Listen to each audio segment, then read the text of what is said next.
પાટણથી મળી રહેલા સમાચારથી એક તરફ વરસાદ થયો, કમોસમી વરસાદ થયો, જેના કારણે ખેડૂતોને પાકમાં નુકસાની ગઈ છે અને આ જ મુદ્દે હવે સહાયની માંગણી સામે આવી છે। પાટણના નેતાઓએ સીએમ અને કૃષિ પ્રધાનને પત્ર લખ્યો છે।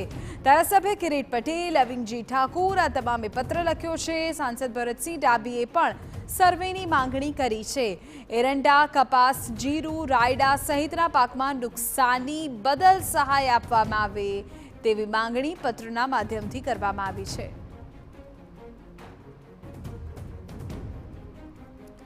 તો પાટણના નેતાઓ દ્વારા આ મામલે પત્ર લખવામાં આવ્યું છે કે કમોસમી વરસાદથી જે પ્રકારે ખેડૂતોને નુકસાન થયું છે તે બદલ ખેડૂતોને સહાય ચૂકવવામાં આવે છે। જાણકારી મળી રહી છે કે ધારાસભ્ય કિરીટ પટેલ, અવિંગજી ઠાકુર તમામ દ્વારા પત્ર લખવામાં આવ્યો છે। તો સાંસદ તરફથી પણ સર્વેની માંગણી કરવામાં આવી છે કે જે નુકસાન થયું છે તે અંગે સરકાર સર્વે કરાવે। આપને કહી દઈએ કે આ સિઝનમાં છઠ્ઠી વખત માવઠાનો માર ખેડૂતોએ સહન કર્યો છે।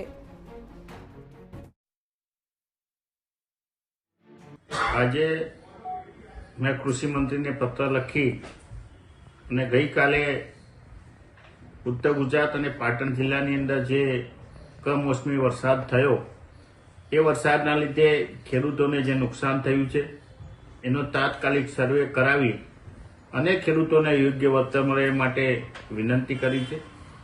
કમોસમી વરસાદને લીધે ઉત્તર ગુજરાતના ખેડૂતોનો ઘઉંનો કપાસ સદંતર નીચે પડી ગયો છે। એરંડા હોય, તમાકુ હોય, રાયડો હોય એને પણ નુકસાન થયું છે।